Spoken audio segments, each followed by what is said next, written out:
और आप देख रहे हैं न्यूज़ फॉर नेशन। बिहार के लोगों के लिए भूमि से जुड़ी एक बहुत बड़ी खबर सामने आई है। दरअसल जो स्पेशल लैंड सर्वे का काम चल रहा था उसको रोक दिया गया है, क्योंकि अब शुरू होने जा रहा है राजस्व महाअभियान, जिसमें अगर आपके ज़मीन के पुराने कागजात हैं आप उसको ठीक करा पाएंगे, अगर नामांतरण करवाना है उसको भी आप ठीक करवा सकते हैं।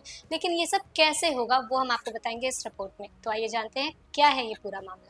राजस्व विभाग ने जमीन सर्वे को रोकने के लिए आदेश जारी कर दिया है, क्योंकि बिहार में 16 अगस्त से 20 सितंबर तक राज्यव्यापी राजस्व अभियान चलाया जाएगा। इस दौरान जमीन सर्वेक्षण का काम पूरी तरह रोक दिया गया है और सभी विशेष सर्वेक्षण अमीनों को इस अभियान में लगाया गया है। राजस्व महाअभियान का मुख्य मकसद डिजिटलाइज जमाबंदियों में सुधार करना, छूटी हुई जमाबंदियों को ऑनलाइन दर्ज कराना, उत्तराधिकार नामांतरण और संयुक्त संपत्तियों का बंटवारा नामांतरण पूरा करना है। 19 अगस्त से 20 सितंबर तक पंचायत सरकार भवन या अन्य सरकारी भवनों में हल्कावर शिविर लगाए जाएंगे।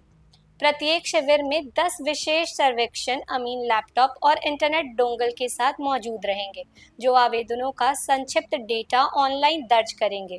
शिविर के प्रभारी राजस्व कर्मचारी होंगे, जो प्रतिदिन प्राप्त आवेदनों को पोर्टल पर अपलोड करेंगे। अपर समाहर्ता रोज शाम 6 बजे तक समेकित रिपोर्ट राजस्व मुख्यालय को भेजेंगे। शिविर स्थल पर अतिरिक्त आवेदन प्रपत्र, जमाबंदी पंजी की प्रतियां और पैम्पलेट उपलब्ध रहेंगे। 2012 में शुरू हुए 5,657 राजस्व गांवों में अब सिर्फ 21% गांवों का सर्वे पूरा हुआ है। 20 अगस्त 2024 को शेष 37,384 गांवों में सर्वे की शुरुआत हुई थी। अब तक लगभग 2 करोड़ 1 लाख जमीन मालिक स्वघोषणा कर चुके हैं। 14,000 सर्वे कर्मियों में हर 4 गांव पर एक अमीन तैनात है।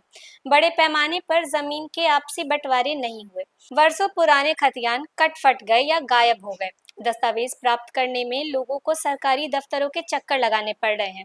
इन कारणों से 534 अंचलों में चल रहे जमीन सर्वे की समय सीमा जुलाई 2026 तक बढ़ा दी गई है। राजस्व मंत्री संजय सरावगी ने कहा कि पहली बार जमीन दस्तावेजों में सुधार के लिए इस तरह का महाअभियान चलाया जा रहा है। उन्होंने सभी रैयतों से इसमें बढ़ चढ़कर हिस्सा लेने की अपील भी की। राज्य सरकार का मानना है कि इस महाअभियान से न केवल जमीन से जुड़े पुराने विवाद कम होंगे, बल्कि लोगों को अपने दस्तावेज आसानी से और डिजिटल रूप से मिल सकेंगे। अधिकारियों का कहना है कि यह पहल ग्रामीण क्षेत्रों में पारदर्शिता और सुविधा दोनों को बढ़ाएगी, जिससे भविष्य में जमीन के लेन देन और नामांतरण की प्रक्रिया तेज और सुगम हो जाएगी। अब देखना ये होगा कि इस महाअभियान में, इस राजस्व महाअभियान में भूमि से जुड़ी समस्याएं कितनी जल्दी हल की जाती हैं। बाकी इस खबर में बस इतना ही। देश और दुनिया की तमाम अपडेट्स के लिए बने रहिए न्यूज़ फॉर नेशन के साथ। धन्यवाद।